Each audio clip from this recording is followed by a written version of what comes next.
Amém. Pai nosso que estais nos céus, santificado seja o vosso nome. Venha a nós o vosso reino. Seja feita a vossa vontade, assim na terra como no céu. O pão nosso de cada dia nos dai hoje. Perdoai as nossas ofensas, assim como nós perdoamos a quem nos tem ofendido.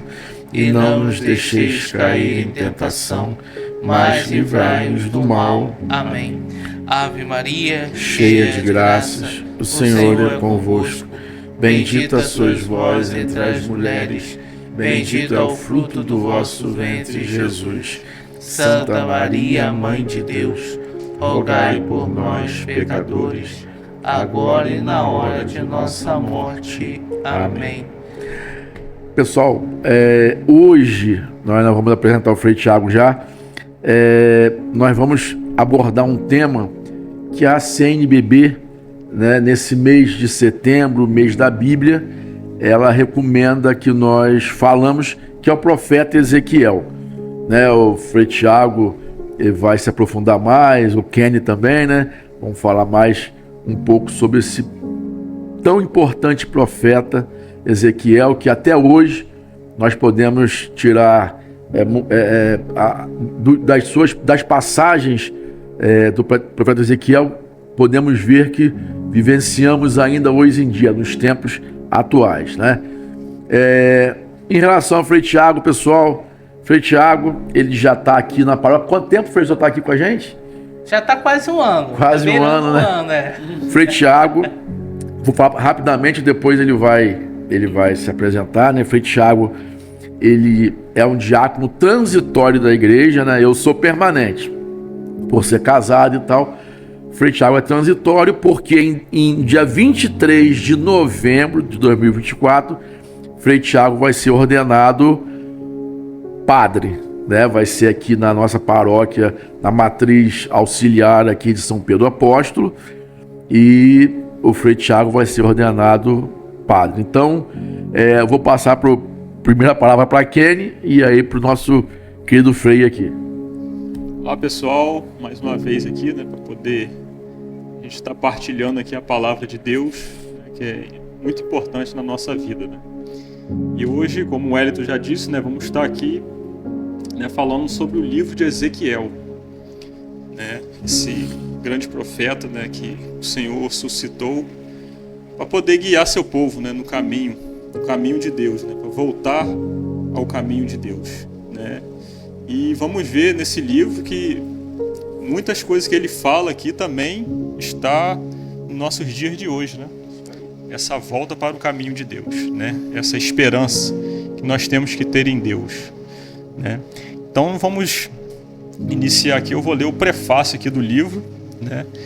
E nós vamos passar aqui para... Eu queria só que o Frei Tiago se apresentasse um pouquinho para o pessoal, Frei Tiago, por favor. Sim, eu sou o Frei Tiago, sou natural do Rio de Janeiro, pertenço à Ordem dos Frades Menores Capuchinhos, daqui da província Nossa Senhora dos Anjos, e nós temos presença aqui em Viana das Pedras, na paróquia São Pedro Apóstolo. É muito gratificante estar aqui nesse podcast, e quero convidar cada um de vocês que ouvem, que veem, a estar se aprofundando no livro de Ezequiel. É um livro de Ezequiel, para alguns que estudam a Bíblia, pode ser meio difícil a leitura dele, mas é um livro que nos fala da esperança. E hoje em dia o povo precisa de esperança nos seus corações, esperança na vida. Então tá, agora deixa eu falar um pouquinho. Bacana, muito bem. Beleza. Então vou ler aqui rapidamente aqui o prefácio, né? No tempo do profeta Ezequiel, no ano 586 a.C., a cidade de Jerusalém foi tomada pelos babilônios. O profeta viveu na Babilônia, para onde os israelitas tinham sido levados como prisioneiros. Ezequiel pregou mensagens de Deus dirigidas ao povo que estava ali na Babilônia e também aos moradores de Jerusalém. Deus falou a Ezequiel por meio de visões. O profeta falou ao povo a respeito dessas visões e também anunciou mensagens de Deus por meio de ações simbólicas. Ele ensinou que cada um é responsável pelos seus próprios pecados, e que todos devem se renovar no seu íntimo, no coração. Ele também esperava que a própria nação de Israel começasse a viver uma vida nova na presença de Deus, sendo ao mesmo tempo sacerdote e profeta. Ezequiel mostrou interesse pelo templo de Jerusalém e também ensinou que Deus exige que os seus adoradores vivam uma vida dedicada a Ele. Partindo desse prefácio, do livro, Frei Tiago, aí a gente começar a destrinchar aqui no livro, qual o contexto histórico e político, que o livro traz, esse livro de Ezequiel traz para a gente poder refletir. Primeiramente, nesse contexto histórico, vai entrar a questão muitas vezes de historiadores, pessoas que estudaram a questão do exílio babilônico, porque o exílio babilônico, em certo sentido, foi um grande momento da história do povo judaico. Do povo judaico até hoje, eles refletem sobre essa questão do exílio, do cativeiro babilônico. Antes de mais nada, vamos tentar lembrarmos o que aquela região do Oriente Médio era naquele período da história. Naquele período da história antiga, aquela região é a região mais cobiçada. Tanto, se pegar pelo mapa, começa lá na Turquia, passa por hoje que é Síria, Afeganistão, Líbano, até chegar ao Egito. Aquela região toda, que hoje é palco de conflitos regionais, conflitos históricos, sempre foi uma região disputada por questões financeiros, poderes políticos. Então aquela região toda do Oriente Médio antigo era uma região que sempre foi cobiçada por grandes impérios, reinos. Então, naquele período da história, existia duas potências regionais. Uma potência regional é o Egito Antigo, a região dos faraós. E no outro ponto, temos a Mesopotâmia, que hoje em dia está o estado do Iraque. Suméria, Kuwait, então toda aquela região vivia em constante conflito, porque um quer disputar o poder com o outro. Os egípcios não conseguiam sobrepujar os mesopotâmios e os mesopotâmios não conseguiam sobrepujar os egípcios. Tudo para conquistar toda aquela região do Oriente Médio, porque para eles, se conquistar aquela região toda, tinham o poder do mundo às suas mãos. Então vários governantes, vários líderes políticos, líderes generais, lutavam várias batalhas para tentar conquistar aquele território. E o povo de Israel, em especial o povo judaico, vivia nessa limiar desses conflitos entre essas duas potências que disputavam aquela região. Então, naquele período do tempo, por volta de 601, ou até menos anterior, 722, surgiu na Mesopotâmia o Império Assírio. Quem não sabe, o Império Assírio surgiu por volta desse período, que tinha como capital a cidade de Assur. Então, mais ao norte, onde hoje era o Iraque, hoje é a Mesopotâmia, que naquele tempo era a Mesopotâmia. Então, essa cidade de Assur faz uma campanha militar liderados por Assurbanipal. Esse general, rei, conquista a região norte, onde é hoje Israel. Naquele tempo era chamada do Reino da Samaria, Reino do Norte, porque naquele período de tempo as tribos, o reino de Israel estava dividido em uma parte norte e uma parte sul. Então, aí Assurbanipal, ele invade Israel, conquista a região, o reino do norte, e ao conquistar o reino do norte, ele faz uma campanha para também conquistar o sul. Só que nessa campanha de conquista ao sul, ele não consegue conquistar a capital, Jerusalém. Então ele volta para sua terra natal. aí tem nesse período, o Egito tenta fazer que o reino de Judá se alie a eles, ao faraó, para tentar retomar aqueles territórios que estavam nas mãos dos assírios. Então, ao tempo vai se alongando com o tempo cronológico, e começa a ocorrer um movimento histórico muito interessante, porque Assur fica uma cidade a norte na Mesopotâmia, certo? E mais ao sul começa a cidade da Babilônia, mais ao sul, começa a despontar como uma outra capital que quer questionar o Império Assírio, que é a capital, se chama Assur. Então a Babilônia começa a se rebelar aos interesses dos assírios. Então esse Império Assírio, ele começa a sofrer problemas tanto na região norte, porque os egípcios já estavam começando a reconquistar esses territórios para si, e ao sul a Babilônia começa também a fazer sua expansão territorial para domar todo aquele império. E definitivamente em 699 por aí,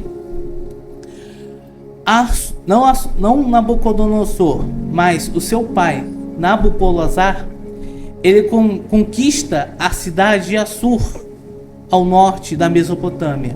Então esse rei, ele destrói o Império Assírio. O Império Assírio cai.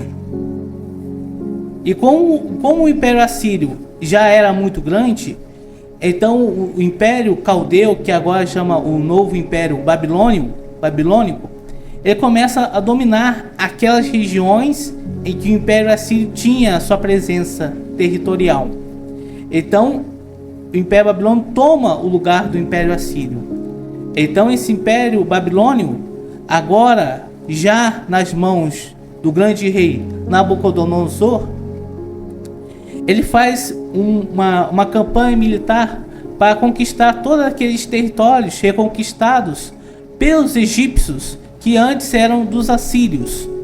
Então começa a dominar Israel ao norte e começa a pressionar Jerusalém, os judeus, a irem a serem vassalos dele, Nabucodonosor. Só que tem um porém. Os judeus, o rei judeu naquela época, chamado Joaquim, ele já era vassalo do rei do Egito. Então, como esse rei judeu podia fazer naquele período? Ele ficou, não tem como escapar. Se ele vai na direção de se tornar vassalo do rei babilônico, ele passa a mitigar conflitos com o Egito. Então, mesmo se ele não aceitasse essa imposição do Babilônia, ele já teria entrado em guerra com outras nações mais fortes. Então, nessa situação complicada e sem esperar muito, Nabucodonosor faz uma campanha militar e tenta conquistar a capital Jerusalém. E nessa primeira campanha, em 597, ele cerca a cidade e faz que o rei se abdica da sua posição de rei e passa a ser convidado a ir em exílio para o território babilônico. Então os babilônios conquistam, em certo sentido, aquela região da Judéia, que a região da Judéia se torna uma região vassala dos babilônicos, porque o rei judeu estava com dificuldades, porque os egípcios, por mais que eram guerreiros fortes, tinham um poderoso império, eles não conseguiam, naquele momento da história, combater esse novo império babilônico, porque era muito forte, eram mais poderosos militarmente, tinham já o domínio do ferro. Então eles não tinham tanto poder militar para subjugar os babilônicos. Então o Egito não ajuda a capital Jerusalém nesse momento do cerco. Então a cidade cai nas mãos dos babilônicos, mas aqui entra um parênteses, que existiu 2 exílios babilônicos para o povo de Israel, ou para, que quer dizer, para os judeus, para Jerusalém. Esse, no primeiro momento do êxodo babilônico, é o primeiro cativeiro babilônico, porque quem sai da cidade de Jerusalém e vai morar na Babilônia não era toda a população, mas sim os sábios, os doutores, os sacerdotes, a elite da classe governamental de Jerusalém, o rei, os nobres. Então, essas pessoas que vão ser cativos, vão ser presas e vão ser levadas cativas para a Babilônia. Então, nesse primeiro tempo, se torna o primeiro cativeiro babilônico, em que aquele povo, aquelas pessoas são retiradas e levadas à Babilônia. Então, esse é o primeiro cativeiro babilônico. Já o segundo foi mais cruel, em certo sentido, porque lembramos que agora a região pertence à Babilônia, mas os babilônios, para não ter empreendimento ficar muito tempo naquela região, que era uma região de outro povo, eles colocam naquela região um governante que era subjugado a eles. Então esse governante chamado Sedecias, que passa a ser chamado também de Joaquim II, ele começa a governar aquela região de Jerusalém. E é a partir desse reinado de Sedecias que nós temos na Bíblia um outro livro profético muito forte, que é o início das profecias de quem? De Jeremias, grande profeta Jeremias. A sua motivação, o seu movimento profético é nesse período do reinado de Sedecias.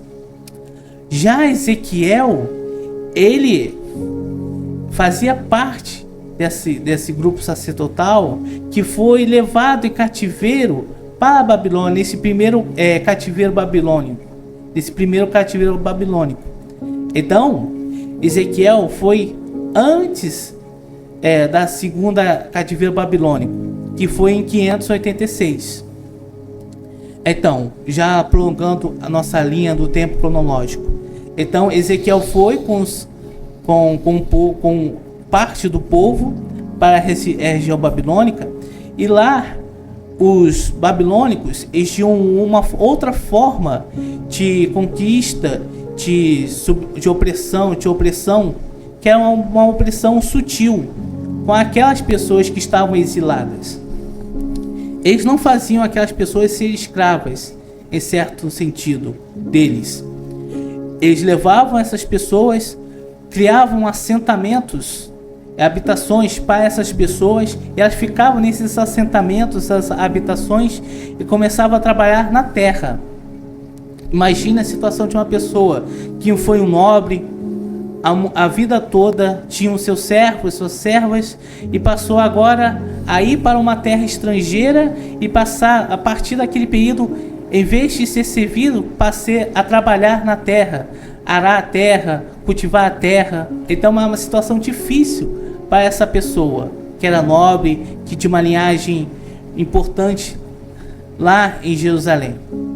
Então Ezequiel está com esse povo que está nesse exílio babilônico.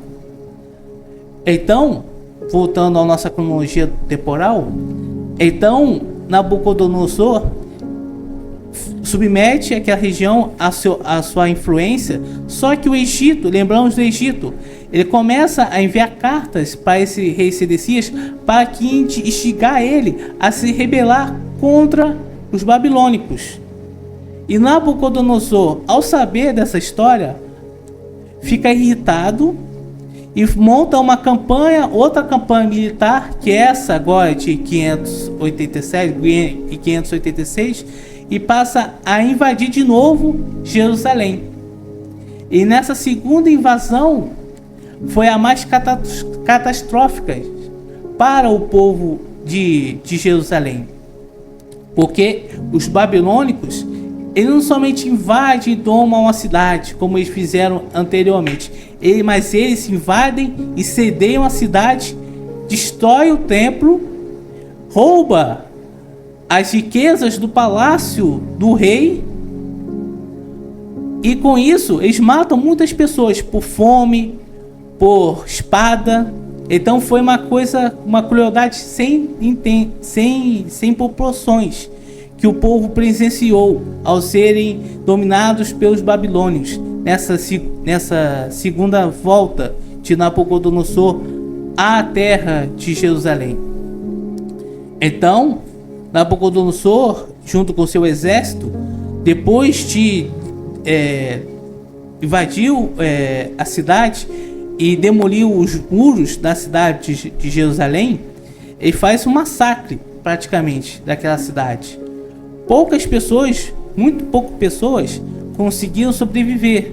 E essas poucas pessoas, eles pegam essas pessoas e levam para o exílio agora definitivamente para a Babilônia. Então nós temos o outro segundo cativeiro babilônico.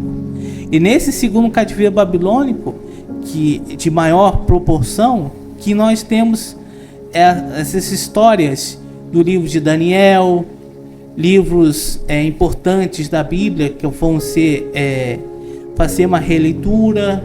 Então essa é o contexto histórico que o livro de Ezequiel está ambientado. Então, Frei Tiago, esse contexto todo que o senhor falou, e a gente pode observar que é um período grande, vamos dizer assim, e que teve essas invasões de Jerusalém, como era uma cidade, um território muito cobiçado na época, né? E a gente vê também que nesse período, né, Deus suscita não só o profeta Ezequiel, né, como outros profetas também. No caso, o profeta Ezequiel era um sacerdote, mas também outros profetas foram tirados dali, né, que eram pessoas simples, né, pessoas mais humildes, vamos colocar assim. Mas eu acho importante ressaltar isso. Nesse período de dificuldade, nesse período tão sangrento, vamos dizer assim, né, de Jerusalém, ali daquela região, Deus suscitou muitas pessoas, né, para levarem sua palavra ainda, para mostrar ao povo a esperança, né? Exatamente, para mostrar essa esperança que ele queria que o povo tivesse realmente, né? Certeza. Isso. Aí dando continuidade, né, como é bem específico, né, que o Frei Tiago estava nos propondo aqui, falando, né, sobre todo esse exílio. Aí fica uma pergunta para os dias de hoje, né, para nossa vida, do nosso interior, né? Qual é a nossa Babilônia, né? Que é a Babilônia que nos tira da presença de Deus, né, nos tempos atuais? Essa questão da Babilônia são várias coisas babilônias na nossa vida. Existe a Babilônia do vício, existe a Babilônia do pecado, que nos afastam de Deus, nos afasta da graça de Deus, e com isso nós vivemos desse exílio de Deus, exílio do amor de Deus. Por isso que nós devemos abrir o nosso coração a esse amor de Deus e vencer essas tentações, esses pecados, esses vícios, para que nós superemos essa Babilônia que nós conhecemos com vários nomes. São vários nomes que nós somos exilados na nossa terra natal, que é o paraíso, que é o céu. Que nós somos vocacionados ao céu de Deus. Não, essa pergunta que o Kenny fez foi muito interessante, porque tem uma expressão que já ouvi algumas vezes, né, que é até vamos dizer assim, não sei se é um pleonasmo, que fala da noite escura, que é uma coisa nossa, né, que a gente vê, a gente está naquele momento ali difícil, a gente não vê a gente não está encontrando aquela luz para poder achar saída, vamos dizer assim, né? Então a gente passa por alguns momentos nas nossas vidas, momentos de dificuldade, mas essa esperança que Deus quer que nós tenhamos, né, esse caminho que Ele quer que nós traçamos, na verdade, todos os dias, Ele nos mostra ali, né? Não tem os sinais mirabolantes, mas se a gente puder observar e quiser observar, né, as coisas simples de Deus, a gente vai ver que a cada dia Ele fala assim: meu filho, me segue aqui, eu só quero o seu bem, eu não quero o seu mal, eu quero o seu bem. Então esse aqui é o caminho. Ele deixou bem explícito esse caminho aqui. Ele falou: basta você seguir. Então sai dessa Babilônia e vem por aqui, eu quero que você ande nesse caminho aqui. Com certeza. E assim como na nossa vida, né, umas vezes a gente não consegue enxergar aquilo, né? Deus também coloca pessoas na nossa vida, né? Para poder, né, te mostrar, indicar o caminho certo, né? E aí a gente, voltando aqui no livro de Ezequiel, quem foi o profeta Ezequiel? Quem foi o profeta Ezequiel? Na verdade, o profeta Ezequiel é o nome dele significa o significado tem um significado muito forte, porque o significado da palavra Ezequiel no hebraico se chama Deus é a minha força. Bacana. O nome de Ezequiel em hebraico significa Deus é minha força. Então esse nome é um conotativo para nós temos essa força de Deus revigorado no nosso coração, na nossa vida. Então, quem foi Ezequiel? Ezequiel foi um sacerdote do templo de Jerusalém, filho de sacerdote, que lembremos naquele tempo, se seu pai for um marceneiro, você devia seguir a profissão de marceneiro. Se seu pai foi um rei, você deveria ser o rei. Então não tinha essa mudança de profissões. Alguém que nasceu numa casa de nobre, escolhesse uma vida assim: vou querer, em vez de ser nobre, eu vou vender cavalo, vender pão, vender tudo. Não, naquele tempo não tinha essa questão, que hoje em dia é muito forte, que as pessoas escolhem aquilo que querem trabalhar. Então, se a pessoa nasceu de uma família sacerdotal, ela deveria seguir os passos daquela linhagem de família. Então, o pai de Ezequiel é um sacerdote chamado Buzi. E nós temos referência no livro, no primeiros capítulos do livro, que diz o seguinte: no 30º ano do dia 5 do 4º mês, encontrava-me eu entre os exilados, junto ao rio Cobar, quando os céus se abriram e contemplei as visões divinas. No dia 5 do mês, no 5º ano do exílio do rei Joiaquim, a palavra do Senhor veio a Ezequiel, filho do sacerdote Buzi, na terra dos caldeus, junto ao rio Cobar, e a mão do Senhor esteve sobre ele. Então esse primeiro traço biográfico nos fala desse pai, desse neo-sacerdote. E lembramos que Ezequiel nesse período é uma pessoa de 30 e poucos anos. Então ele já viveu muito, teve muita experiência no templo de Jerusalém como sacerdote. Ele está sofrendo, angustiado, no exílio da Babilônia. Porque lembramos que quando aquelas pessoas que eram pessoas da alta nobreza e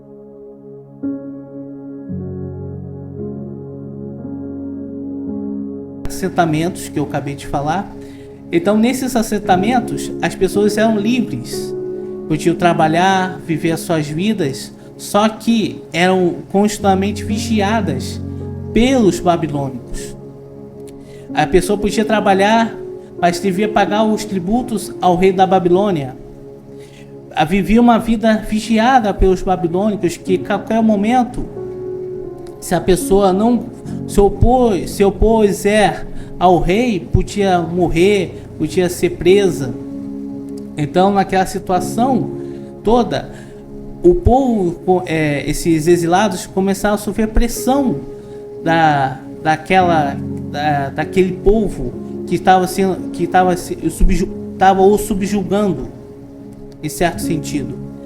Então aquele povo que estava sendo, aqueles exilados que estavam sendo oprimidos por esse povo dominante, começou a sofrer influência daqueles que estavam dominando. E o profeta Ezequiel vai se opor a essa dominação cultural, ideológica, intelectual e também, de certo motivo, religiosa do povo de Israel. Certo. Aí tem a chave que nós vamos, que eu vou falar com vocês, que vai ser muito cativante para nós entendermos toda a Sagrada Escritura, que foi justamente nesse período do exílio babilônico que o povo de Israel já tinha no seu coração, na sua mente, essas tradições orais, dessas histórias dos seus antepassados, de Abraão, Jacó, Davi, da história daqueles reis antigos. O que eles passam a fazer agora? Começam a escrever nos seus pergaminhos, na sua escrita, na sua terra natal, a Sagrada Escritura. Então a Bíblia começou a ser escrita nesse período da história para o povo judaico. Porque antes eram tradições orais passadas de pai para filho. E os judeus têm muito isso até os dias atuais. Ele tem o seu pai, o pai dele, no caso, uma pessoa sendo judia. O seu pai ensina a Sagrada Escritura. Ele não vai mostrar a palavra de Deus e falar para você, filho, é isso ou aquilo. Não, ele vai contar com você estiver contando uma história para o seu filho. Essa história, esses contos para o seu filho, há muito tempo atrás ocorreu isso, aquilo. E eles repetiam isso oralmente para a criança. E a criança começa a saber de cor toda aquela história que seu pai falava para eles. Até hoje, se você for falar para um judeu, ele sabe de cor todos os 150 salmos da Bíblia. A tradição mesmo deles, é uma tradição judaica disso. E hoje em dia, para perguntar para uma criança saber de qual um salmo da Bíblia, é complicado. Verdade. Não sabe nem, às vezes, mal sabe o Salmo 23 ou 22 da Bíblia, que é o Senhor meu pastor e nada me faltará. É verdade, tem razão. Já os judeus, eles têm esse costume de qualquer coisa, eles falarem oralmente e você, na sua memória, gravar a história, o livro, o salmo que está sendo dito para você. Então os judeus têm isso muito forte na sua cultura.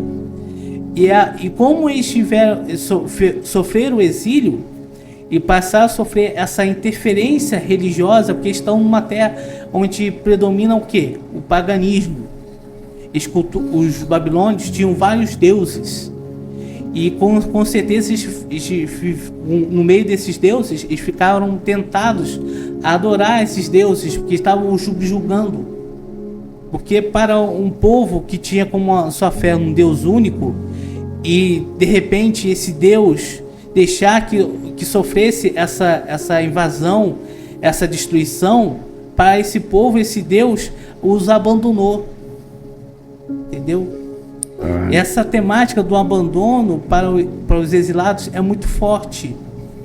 E Ezequiel vai lembrar para o povo justamente isso, que o Deus de Israel, o Deus único, não abandonou, mas sim que está aonde o povo está, ele está junto com esse povo. E ele começa a questionar o próprio povo, por que ocorreu esse cativeiro babilônico, essa destruição, essa invasão por causa da Babilônia, por causa dos seus pecados. Que bacana, que momento bacana, né? Mostrar que realmente, até nos momentos mais difíceis, Deus está conosco ali, que podemos trazer hoje, né, para os dias atuais, né, uma coisa, né, que aconteceu, olha quanto tempo, e podemos trazer, é bem atemporal isso, né? Muitas vezes, nas dificuldades, achamos que Deus abandona a gente, que Deus não está ouvindo nossas orações, e na verdade não é nada disso. Na verdade, eu acho que nesse momento ele está até fortalecendo para as coisas que vão acontecer, né? Ele está ali te moldando para aquelas coisas que Ele quer que você realmente realize. E, como o Kenny falou anteriormente, sempre, muitas vezes tem uma pessoa ali, aquela pessoa, aquele anjo que está ali para te indicar muitas coisas. E aí nós vemos o profeta Ezequiel fortalecendo esse povo, dizendo para esse povo: ó, aconteceu isso, nós estamos aqui, mas Deus está conosco em todos os momentos, Deus está aqui, jamais vai nos abandonar. Isso é muito bacana e, como falei, bem atemporal. Podemos ter para os nossos dias esses ensinamentos. Bom, então, nesse cativeiro, né, babilônico, Deus suscita aí o profeta Ezequiel, né, ele vem trazendo toda essa mensagem de Deus, né, para o povo, para alertar, né, o povo. Também trazendo para o nosso dia de hoje, né, principalmente para o nosso povo aqui, bem particular da nossa paróquia, todo batizado é chamado a ser profeta. Não só o padre, ou o frei, o diácono, o acólito, sei lá, quem estiver servindo, né, mas todo batizado, com certeza, né, é chamado a ser profeta. Né, todo ele tem o seu papel, né, dentro da igreja, né, a sua missão. Aí cabe a nós, né, poder nos aproximar de Deus para que Ele, né, possa, né, suscitar em nós também, para que seja, né, que nele pede ser sal e luz, né, para que nós podemos ser sal e luz na vida do nosso irmão também. Porque só para rapidamente, que a gente, muitas vezes a pessoa vai ali, participa até da comunidade ali, mas fica assim de uma forma muito isolada, tipo assim, não está acontecendo ali, está tudo bonitinho, está acontecendo, então eu vou estar aqui, meu papel é vir aqui à missa, rezar, fazer o sinal da cruz e ir para casa. Na verdade, Deus está te chamando ali, porque a gente sabe a dificuldade que tem para muitas pastorais, para muitas vezes ter um canto, a paróquia está arrumada, está limpa, a pessoa que chega a ser bem acolhida, né? A gente sabe a dificuldade que tem muitas vezes para montar, para ter pessoas nessas pastorais, né? Então, as pessoas às vezes pensam, eu preciso disso, ou ser dessa forma ou de outra. Não. A igreja precisa de pessoas, sim, pessoas como nós, pessoas simples, leigos, para poder fazer girar essa engrenagem da igreja. A igreja somos nós. A igreja somos cada um de nós, né? Então precisamos desse pessoal realmente, esse chamado da igreja, para que o pessoal possa interagir mais com a igreja. A igreja é isso, ele está com as portas abertas para todos ali e realmente precisa de pessoas para estar no dia a dia ali, né? Para ser um profeta, esse sal e luz que ele acabou de falar aí. E voltando aqui um pouquinho, né? Agora nós vamos ver um pouquinho do exemplo, né? Que foi Ezequiel, né, nessa missão que Deus lhe confiou. Aí a gente passa a palavra para Frei Tiago, né, sobre as particularidades, né, do livro de Ezequiel. Com certeza. Porque para algumas pessoas que leem a Sagrada Escritura, o livro do profeta Ezequiel é muito difícil, porque usa termos poéticos da poesia daquela região, em especial a Mesopotâmia, usa aquela figura de linguagens dos mesopotâmios, mas com o entendimento que os hebreus tinham dessas poesias, entendeu? Então a forma dela, o estilo do livro, tem essas particularidades, que é uma mesclação de poesia, narrativas históricas e também de visões e de alegorias, de neologismos, tudo isso num livro só. Imagina a dificuldade de uma pessoa leiga de ler o livro do profeta Ezequiel e entender e captar o ensinamento que o profeta quer passar para o povo, porque o profeta Ezequiel está falando diretamente aos judeus exilados, e para isso ele usa muitas figuras de linguagem para que o povo que está no cativeiro relembrasse a situação que estavam passando lá na terra de Jerusalém, e a partir dessa visão, desses relatos que o profeta Ezequiel está falando para aquele povo, através dessa relembrança, passarem a viver uma vida nova no exílio, no exílio se torna um lugar do encontro com Deus único. Então o povo passa a ser fiel, aonde antes na terra de Jerusalém, na terra judaica, eles eram infiéis a este Deus. Então um exemplo muito claro dessas dificuldades que nós encontramos no livro são poemas que para uma pessoa que não entende é complicado você entender, mas como por exemplo expressões muito caras a esse livro, como por exemplo no capítulo 6 do livro do profeta Ezequiel vai dizer: veio a mim a palavra do Senhor, filho do homem, volta teu rosto para os montes de Israel e profetiza contra eles. Tirais, montes de Israel, ouvi a palavra do Senhor Deus. Assim fala o Senhor Deus para os montes e colinas, córregos e vales. Eis-me aqui para trazer a espada contra vós e destruir vossos lugares altos. Vossos altares serão devastados, vossos altares de incenso serão quebrados, e lançarei vossos mortos diante dos ídolos. Para uma pessoa com ler essa passagem bíblica, tenta compreender, não entende, porque Deus está falando que vai trazer a espada contra as montanhas, os vales. Por que isso? Mas se compreendemos aquilo que o povo estava vivendo naquele período, aquilo que o povo estava fazendo em Jerusalém, na terra de Judá, você compreende aquilo que o profeta Ezequiel vai dizer àquele povo. Lembra, em certo sentido, a profecia estava dizendo, relembrando ao povo: lembra quando vocês, ao invés de se curvar a Deus, estavam se curvando a outros ídolos, a outros deuses, nos lugares altos, nas colinas, nos bosques, lá em Jerusalém?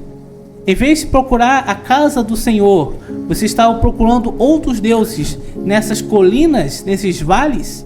Agora a palavra de Deus, o Senhor, está indo contra esses lugares que o povo de Israel, o povo judeu, estava procurando outros deuses. Essa é a compreensão que o Ezequiel estava falando ao povo.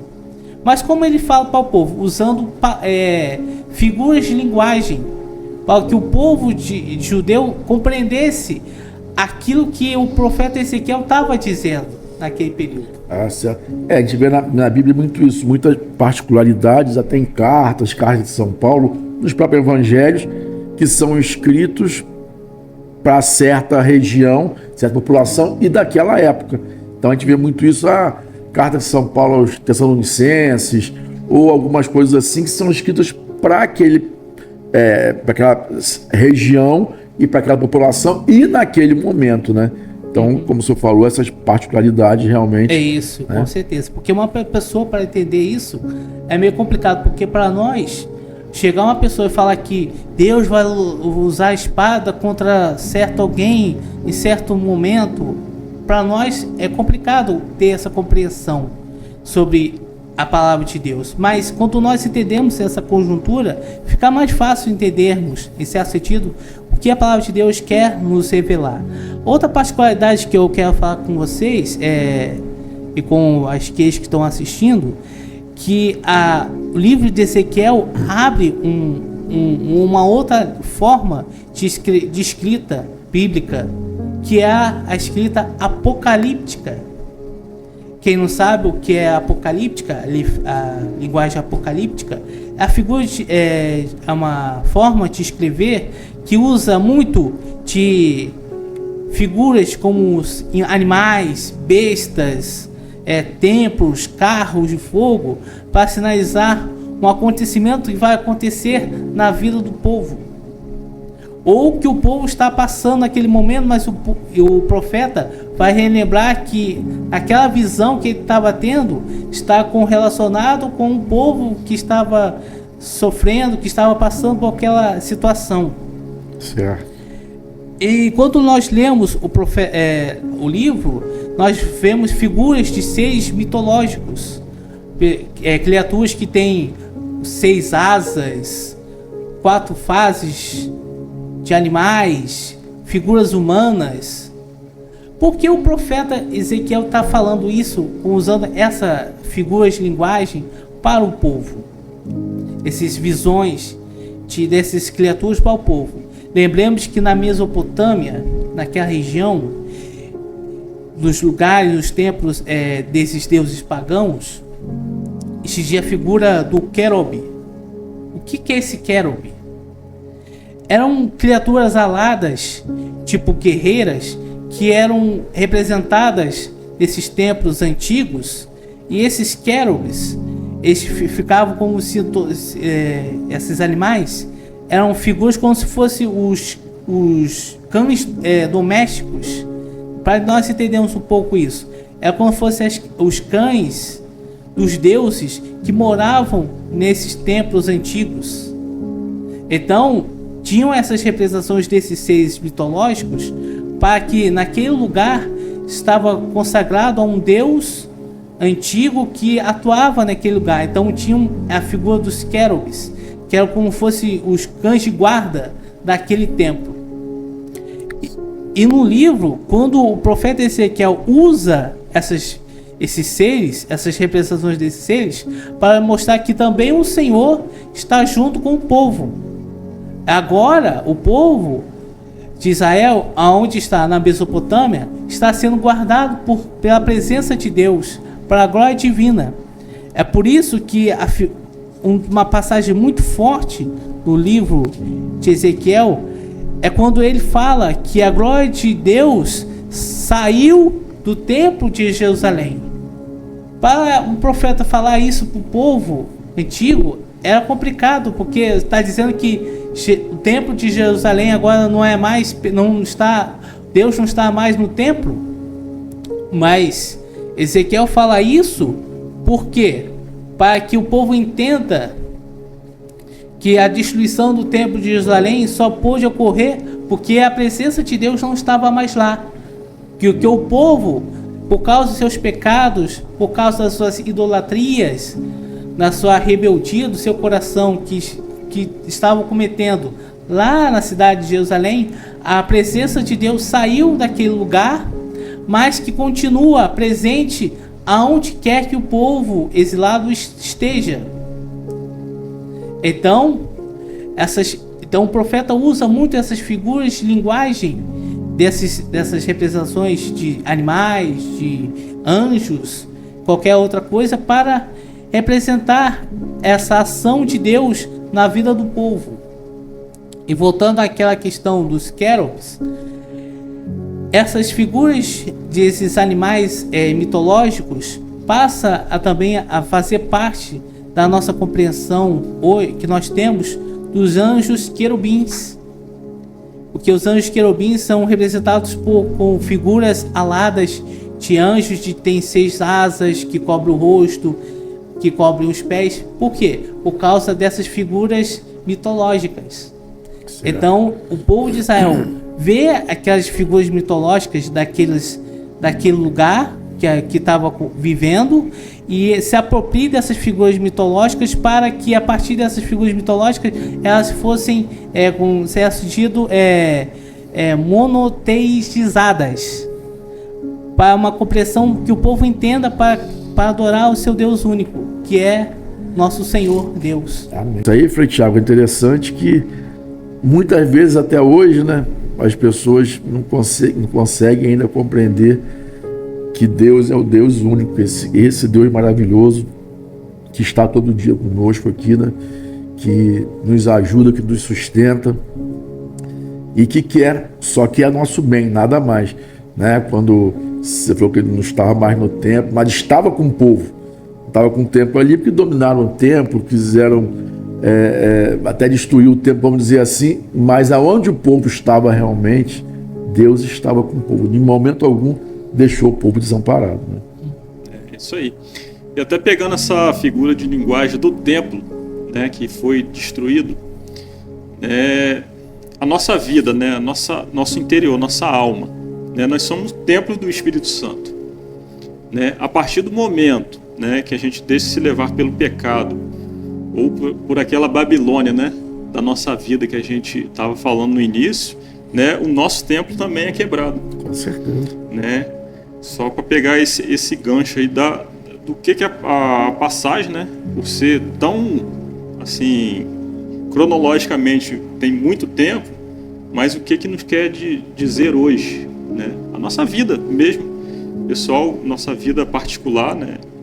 Se a gente não tiver essa intimidade com Deus, né, como que nós vamos vencer o pecado? Porque nós temos que ter essa vivência de oração. Claro, né, quanto mais você se aproxima de Deus, mais as coisas vêm para poder tirar da presença de Deus. Né? Como o povo viveu, né, começou a ficar nessa idolatria, né, dentro do próprio pecado mesmo, né, veio o mal ali e tirou, né, todo o conforto, vamos assim dizer, do que o povo vivia na época, né? Sim, então sim. Sofreu esse exílio, né? Esse exílio é interior nosso, né? O exílio de Deus, né? Que acontece através do pecado. Que ponto importante você tocou aí, Kenny. Eu acho que você falou uma coisa muito importante, que é a intimidade com Deus. Muitas vezes a gente não se dá conta como Deus quer que nós tenhamos essa intimidade com Ele, né? Às vezes nós somos muito formais, né? Deixa muita burocracia para falar com Deus, queremos fazer orações com palavras miraculosas, com coisas grandiosas, aquelas coisas bem, para as pessoas verem que nós estamos ali, e na verdade Deus quer a coisa simples, né? Ele quer essa intimidade que você falou aí. Isso aí foi muito importante. Intimidade, tanto é que o que você faz, você não precisa falar. Exatamente. Né? Que Deus fala, né? Jesus fala, sua mão direita não sabe o que sua mão esquerda fez. Sim. Né? Se tiver de ser de exemplo alguém, vai ser na hora que ele quiser, né? No momento oportuno ali, mas essa vida simples, né? de oração e intimidade, né? Com Deus. Né? E o profeta Ezequiel foi isso, né? De uma forma bem consistente, para poder resgatar, né? Que é a palavra muito forte hoje também, esperança, né? Esperança no coração das pessoas, né? E aí a gente tem, né? Qual seria a mudança da compreensão, né? Que o livro revela para o povo também, e uma das principais mensagens, né? As principais mensagens que o profeta, né?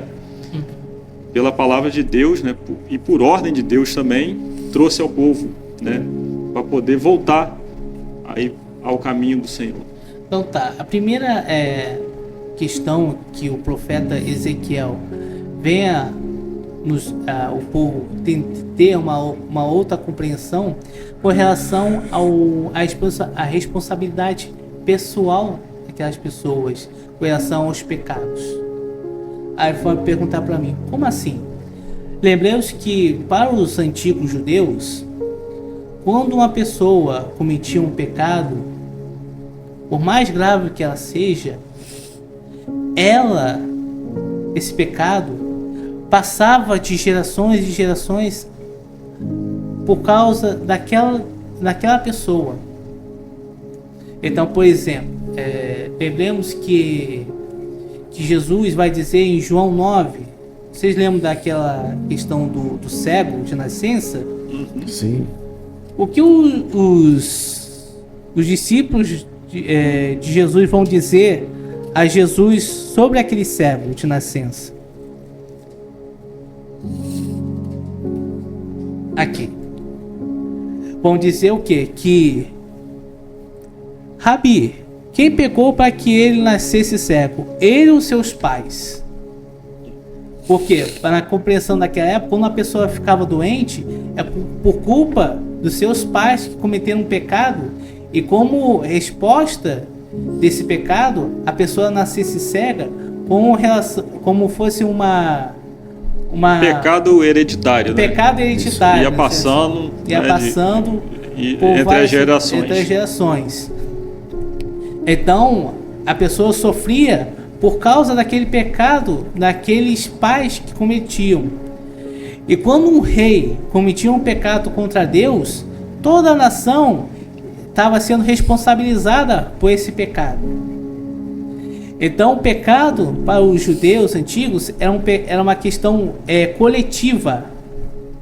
Quando um ou outro pecavam contra Deus, todo o povo pagava as consequências desse pecado. Já para Ezequiel, ele muda essa compreensão, começa a mudar essa compreensão de pecado, de culpa, porque ele fala que a responsabilidade não é de todo o povo, do coletivo em si, mas sim da pessoa individualmente. Então, quando a pessoa peca e se arrepende a Deus, aquele pecado para Deus é apagado. E a pessoa passa a viver uma vida nova, uma vida reconciliada com Deus. E começa a receber a graça de Deus na sua vida. Mas se aquela pessoa que era justa aos olhos de Deus peca, ela vai sofrer as consequências do seu pecado. E não as pessoas em volta. Porque agora a responsabilidade dos seus pecados, das suas culpas, das suas idolatrias, é das pessoas individualmente. Então Ezequiel abre essa compreensão bíblica muito profunda, que vai, em certo sentido, resvalar em Jesus Cristo. E Jesus responde para aqueles discípulos sobre o cego de nascença. Qual é a resposta de Jesus? Quem pecou? Seus pais? Jesus pegou, os discípulos perguntam a Jesus: quem pecou? Que Jesus, vê aí na sua Bíblia, que Jesus responde? João 9, não é isso? João 9.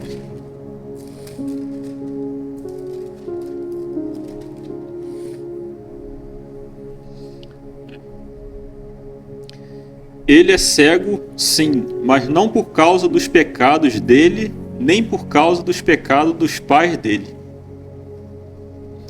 Continuando aqui, é cego para que o poder de Deus se mostre nele. Precisamos trabalhar enquanto é dia, para fazer as obras daquele que me enviou.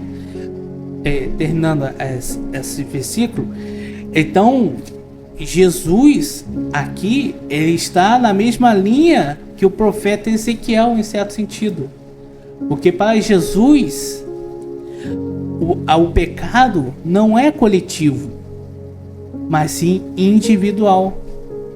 Não porque os seus pais pecaram, mas porque para aquele cego nascença, aquela situação é que manifestasse o poder de Deus, no caso o poder dele. O senhor tocou também aí anteriormente aí falando sobre a pessoa ir e pedir perdão, né? E nós vemos aí também, eu acho que o parte do sacramento da confissão, né? Uhum.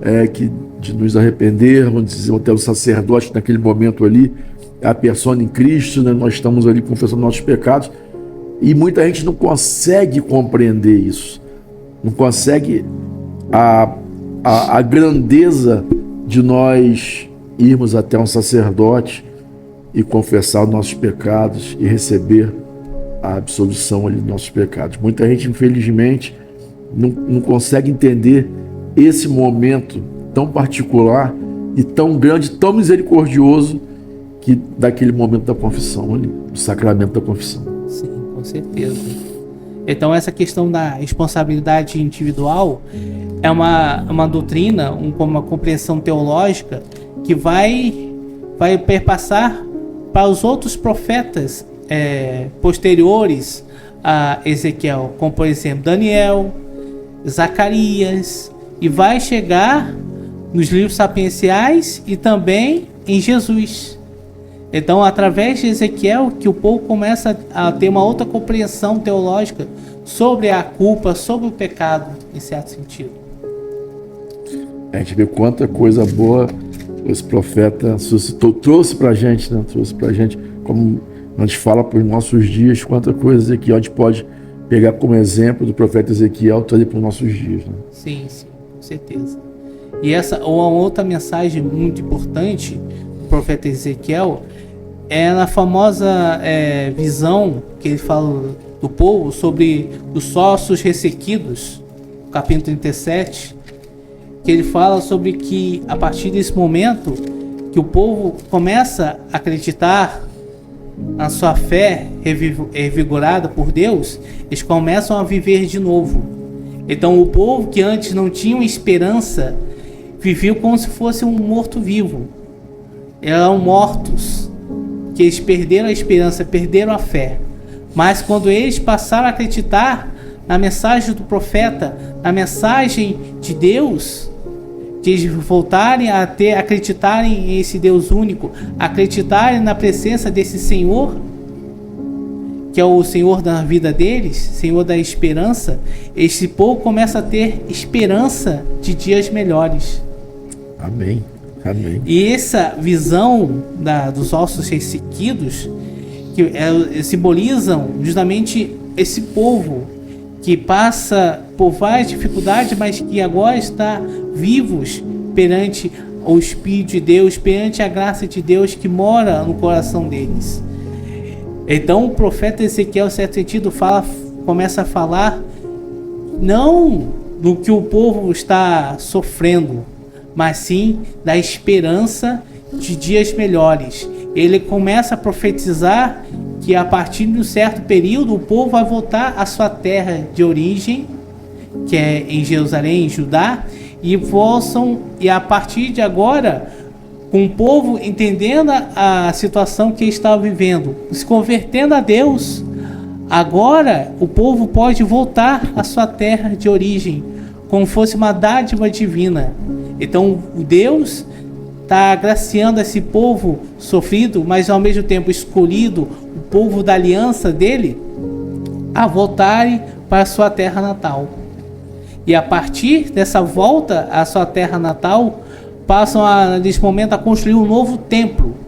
Aí estamos depois na figura das promessas de Ezequiel, de uma utopia, de uma nova Israel revigorada, uma nova Israel fiel a essa promessa dessa aliança eterna com esse Deus. Bacana, né? O povo como sendo o filho pródigo, né? Retornando, e o pai de braços abertos ali. Não, pode falar então, depois eu falo. Vai lá, que é. Estava vendo aqui, né, o capítulo 37, né, que fala o Vale dos Ossos Secos. Esse aqui eu tenho que ler, porque para quem vai nos assistir aí, quem está, né, desanimado, a mensagem de Deus para o povo agora, nos dias de hoje, ó.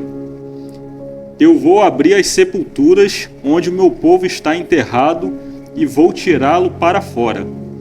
Aí ficarão sabendo que eu sou o Senhor. Porei a minha respiração neles. Eu vos farei viver novamente e os deixarei morar na sua própria terra. Aí ficarão sabendo que eu sou o Senhor. Prometi que faria isso e farei. Eu sou o Senhor. Promessas de Senhor, promessas de Deus. Capítulo 37, versículo 13 a 14. E isso aconteceu na história do povo judeu. Que lembramos que o povo estava exilado na terra da Babilônia, né? E agora, historicamente, voltando à nossa cronologia histórica, depois de 40 anos que o povo estava naquele exílio, os medos e os persas se rebelam contra o domínio babilônico e destrói esse império e assume o lugar dos babilônicos. E o Ciro, que era o rei desse povo mais ao oriente, qual foi a primeira decisão quando viu aqueles exilados judaicos? Baixar um edito e livrando desses exilados do seu cativeiro. Isso foi em que ano? 538 antes de Cristo. E aquele povo passa a ir para voltar à sua terra natal. Assim, nós estamos chegando já quase ao fim do nosso podcast. Eu queria, antes de vocês, né, darem suas considerações também, falar o seguinte: nós estamos, né, em setembro, e essa campanha do Setembro Amarelo, né, tem até muito a ver com o profeta Ezequiel, que é da esperança. Hoje nós vemos aí, infelizmente, uma taxa muito grande de pessoas com depressão, com essa doença que é considerada o mal do século e que leva muitas vezes, e muitas vezes, ao suicídio. Então, ali nós podemos entender que são pessoas que precisam de ajuda, né? Pessoas que precisam de um ombro amigo, de uma palavra. Então, eu queria pedir a vocês que estão assistindo a gente e que possam fazer também uma corrente, vamos dizer, corrente do bem, que a gente fala, né? De se tiver algum parente, alguma pessoa, algum conhecido, ou mesmo alguma pessoa que você tenha, assim, que conheça vagamente e que veja algum sintoma dessa pessoa, que vê essa pessoa muito introvertida, uma pessoa muito fechada, uma pessoa assim, um pouco, ver que a pessoa está sempre de mau humor, tentar ajudar essa pessoa, tentar, se não for possível você próprio ajudar essa pessoa, tentar então buscar uma pessoa que possa ajudá-la, porque esses sintomas podem levar ao suicídio. E é uma coisa que não é muito assim debatida, vamos dizer assim, por questões de até mesmo de suscitar em outras pessoas esse sentimento, né? Mas é uma coisa que acontece muito, infelizmente, né? Nossa cidade aqui já aconteceram várias pessoas se suicidaram aqui, mas no Brasil a gente vê acontecer muito isso.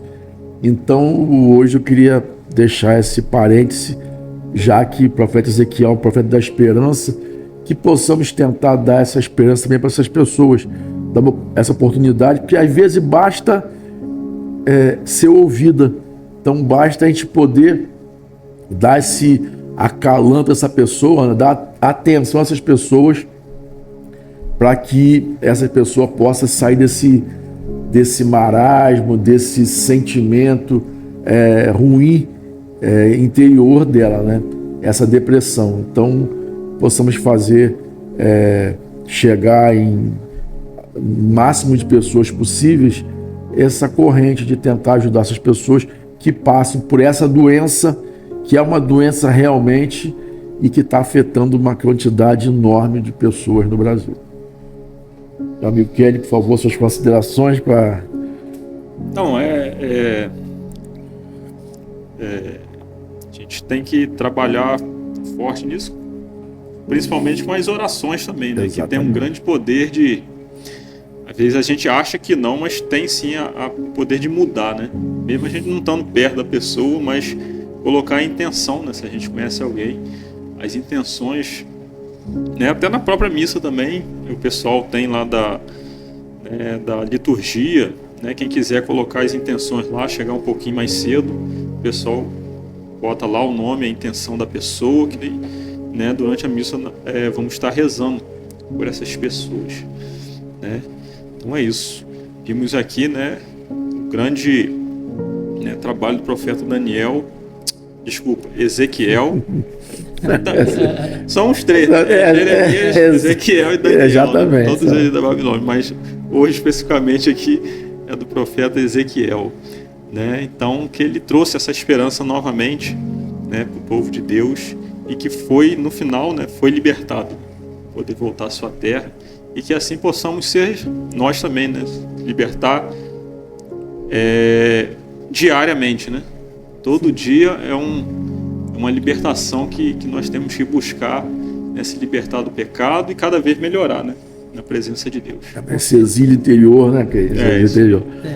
Frei Thiago, por favor, suas considerações aí. Minhas considerações finais é que esse tempo da esperança seja o tempo da esperança no coração de cada pessoa, de cada irmão, irmã, que tenha no seu coração a esperança de uma vida nova em Deus, uma vida nova em Jesus Cristo.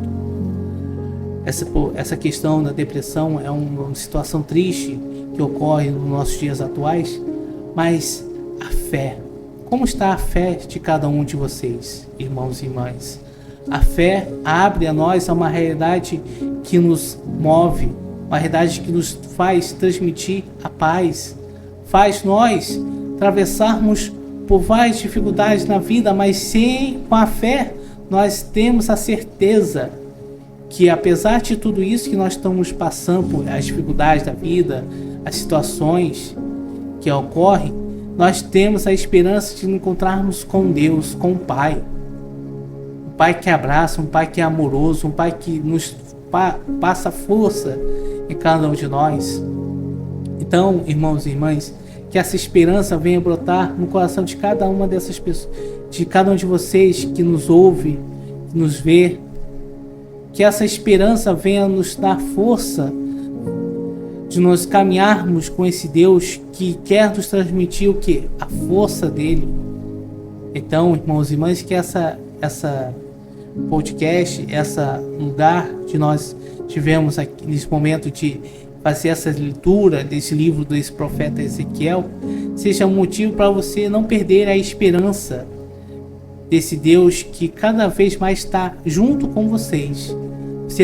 Você pode estar sozinho, sozinha, mas Deus está junto com você, te ajudando, te fortalecendo e te mostrando essa esperança em Deus e em nosso Salvador Jesus Cristo. Amém. Antes de pedirmos então a bênção, Frei Tiago, só lembrar que mês de setembro, vários santos nós celebramos, mas em especial lembrar de São Padre Pio, né? Que é um santo muito atual, né? E também dos arcanjos, mês dos arcanjos, Miguel, Gabriel, Rafael. Nós, então, eu falo assim, eu e o Kenny aqui, nós temos um carinho muito grande, né? Todo mês, última quinta-feira do mês, nós celebramos lá na paróquia a missa de São Miguel Arcanjo. Esse mês também estaremos fazendo a missa dos arcanjos. E só para relembrar, né? Os arcanjos também são aqueles seres que, principalmente, a gente fala muito de São Miguel, né? Que esteve ali nessa batalha, na primeira batalha ali contra o inimigo, e que estão nos ajudando muito, nós possamos ter essa intimidade também de pedir essa proteção, pedir essa fortaleza aos arcanjos, São Miguel, São Gabriel, São Rafael. E eu antes de pedir a bênção ao Frei Tiago, eu só vou lembrar dessa oração, São Miguel Arcanjo, defender-nos no combate, que possamos, né, essa ejaculatória, defender-nos no combate, e realmente, por experiência própria, eu sei que poderia falar muita coisa aqui, Kenny também, São Miguel nos ajuda muito nas nossas batalhas diárias. Frei Tiago, muito obrigado por esse momento que passamos aqui, foi muito esclarecedor, muito enriquecedor. Espero que vocês todos em casa que estejam nos assistindo também possam ter gostado e aprendido muito com o Frei Tiago aqui, né? Como eu falei, dia 23 de novembro vai estar sendo ordenado padre. Então queremos pedir sua bênção, Frei Tiago, para nós e para todos que estão nos assistindo. Então tá. O Senhor esteja convosco. Ele está no meio de nós. Abençoe Deus Todo-Poderoso, Pai, Filho e Espírito Santo. Amém. Um abraço a todos, beijo no coração, até o próximo podcast. São Pedro.